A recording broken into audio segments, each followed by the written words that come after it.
ప్రధానంగా మీ దగ్గరికి రావడానికి కారణము విద్యార్థులు లేరు, అధ్యాపకులు రారు అనేటువంటి ఒక శీర్షిక. దీనిలో రాష్ట్ర ఉన్నత విద్యా మండలే తనిఖీలు చేసింది. ఆ తనిఖీల్లోనే బయటకు వచ్చినాయి. ఈ పేపర్ వాళ్ళలో ఇంకొకరు చేయకుండా స్వయంగా ఉన్నత విద్యా మండలి అక్కడికి పోవడం జరిగింది. అసలు మీరు వెళ్ళినటువంటి సందర్భంలో ఏ విషయాలు బయటకు వచ్చినాయి, మీకు వెళ్ళాలనేటువంటి ఆలోచన? ముఖ్యంగా నేను గత అక్టోబర్ 17 రోజు ఈ హైయర్ ఎడ్యుకేషన్ ఉన్నత విద్యా మండలి వైస్ చైర్మన్గా బాధ్యతలు స్వీకరించినాక ఈ కాలేజ్ స్టార్ట్ అవుతుంది కాబట్టి స్టార్ట్ అయ్యే క్రమంలో చాలామంది మా కంప్లైంట్లు ఇచ్చారు.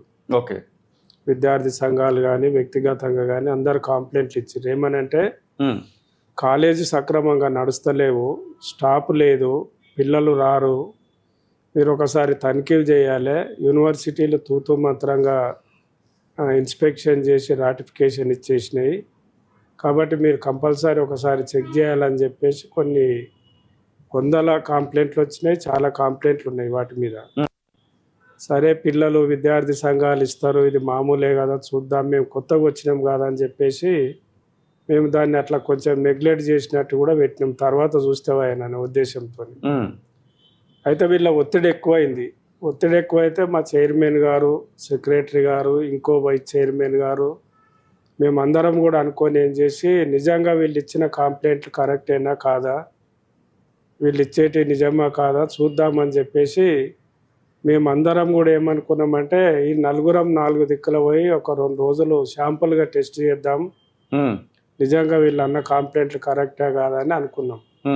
ఈ మధ్యలో హైయర్ ఎడ్యుకేషన్కు రకరకాల మీటింగులు బిజీలు ఉండడంతో చైర్మన్ గారు ఏం చేశారంటే, పురుషోత్తం గారు మీరైతే చూసిరా పోరి, మేము తర్వాత పోదామంటే నేను చూసొద్దామని ఇన్స్పెక్షన్ కాదు అసలు.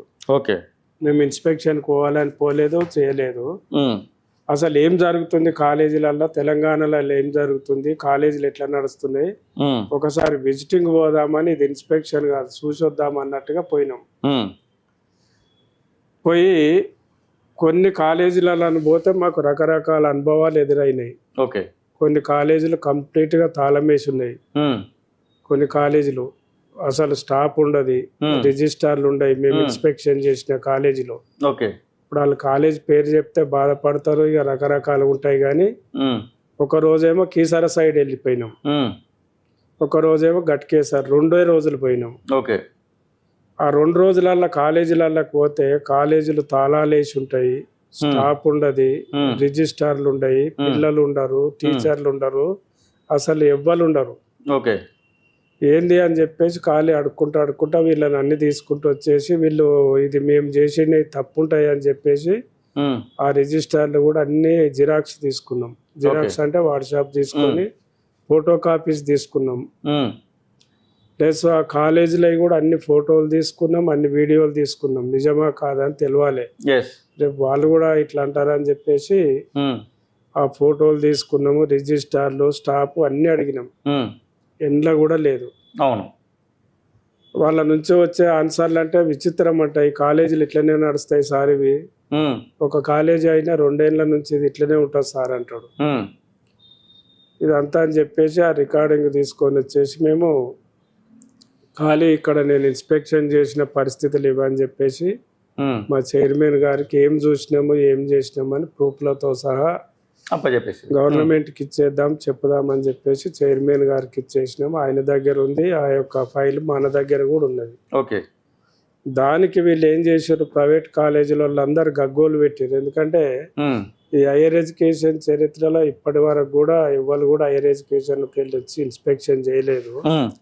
మీరు ఎట్లా వచ్చి చేస్తారు, యూనివర్సిటీలు చేయాలి కానీ మీరు ఎట్లా వచ్చి చేస్తారు, మీకు అధికారం లేదని చెప్పేసి వాళ్ళ అడ్వకేట్లను కన్సల్ట్ చేయడము, వాళ్ళే పేపర్కి ఇచ్చేసి వాళ్ళే కథ చేసేసి నానా బీభత్సం చేశారు.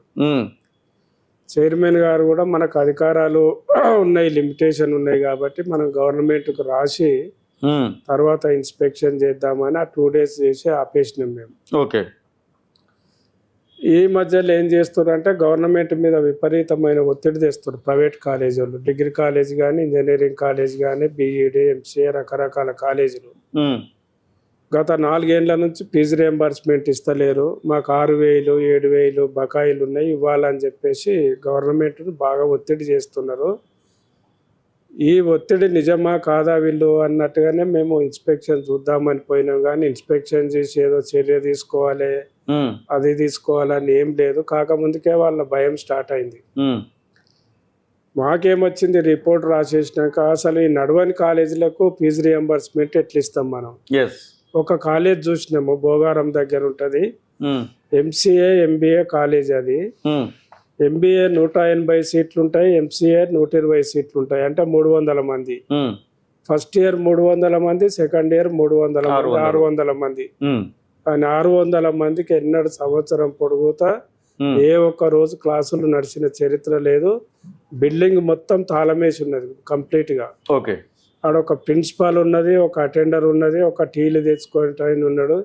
ఏంది కాలేజీ నడవదా అంటే, ఇది నడవది సార్, ఇది ఇంతే ఉంటది, మీకు తెలియదు ఆ కాలేజీల సంగతి, MBA MCA కాలేజీల చరిత్ర.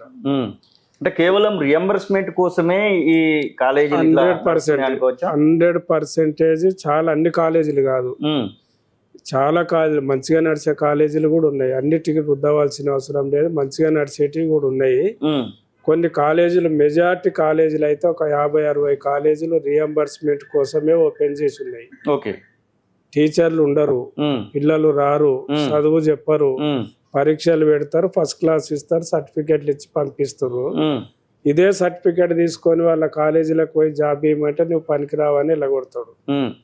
అంటే వీళ్ళంతా ఒక నిరుద్యోగులను ఉత్పత్తి చేసే ఏమంటారు కర్మాగారాలు, సంస్థలుగా తయారైనాయి.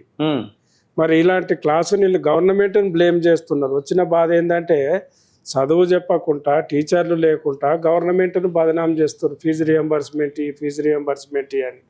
ఒకవేళ గవర్నమెంట్ ఫీజు రియంబర్స్మెంట్ ఇస్తే ఎవరికి ఇస్తావు? ఏ టీచర్కి ఇస్తావు? లేరు కదా. మరి 3 ఏళ్ల నుంచి మాకు ఫీజు రియంబర్స్మెంట్ లేదంటున్నావు.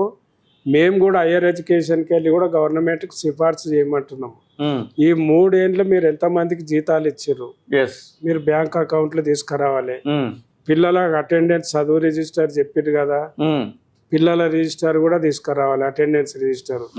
ఇటు పిల్లలకు తీసుకురావాలి, టీచర్లకు తీసుకురావాలి. ఈ 3 ఏళ్ల నుంచి మీరు ఏ టీచర్లకు జీతం ఇచ్చారో బ్యాంక్ అకౌంట్ లో కూడా సబ్మిషన్ చేయరు. మీరు నిరంతరం గవర్నమెంట్దే తప్పని చేస్తున్నారు కదా. మరి మీరు కూడా కరెక్ట్గా ఉంటే మీరు కూడా చూపించాలి కదా, లెక్కలు చూపించాలి కదా. అవును. మరి ఇటువంటి లెక్కలు ఏం చూపించకుండా కూడా మరి రీసెంట్లీగా ఘోరం ఏంటంటే, రీసెంట్లీగా ఫీజు ఫిక్సేషన్ కొరకు TAFRC అని మా పక్కకే ఉంటుంది. ఆడికి వచ్చేసి మేము ఒక్కొక్కరికి లక్షల రూపాయలు ఫీజులు ఇస్తున్నాము, మాకు ఇంత ఫీజు పెంచాలి అని చెప్పేసి ఇష్టం వచ్చినట్టు వాళ్ళు ఆడిట్ లెక్కలు తీసుకొచ్చేసి TAFRC కాడ మాకు ఇంత ఫీజులు పెంచుకోమని రికమెండేషన్ చేశారు.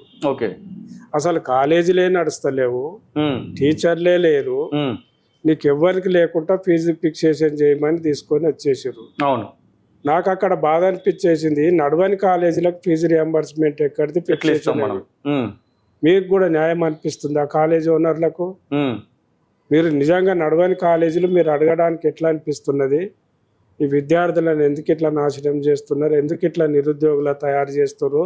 ఇవాళ తెలంగాణ అమెరికా లండన్ లెక్క అని చెప్పేసి పెద్ద పెద్ద బిల్డింగులు కంపెనీలు వస్తున్నాయని పొలిటీషియన్లు అందరు విదేశాలకు పోయి కొత్త కొత్త కంపెనీలు తెచ్చి, ఫార్మసీ కంపెనీలు, ఆ కంపెనీలు, ఈ కంపెనీలు, లక్షల ఉద్యోగాలు వస్తున్నాయని చెప్తున్నారు. కానీ అందులో ఎవడు కూడా తెలంగాణ ఎలిజిబుల్ అయితలేడు కదా. విదేశాల్లో ఉన్నత విద్యను చదువుకోవాలని అనుకుంటున్నారా? అయితే వెంటనే ఫ్లైగ్రాడ్ ఓవర్సీస్ ఎడ్యుకేషన్ కన్సల్టెన్సీని సంప్రదించండి. మీ విదేశీ కలలను సాకారం చేసుకోండి. ఫ్లైగ్రాడ్.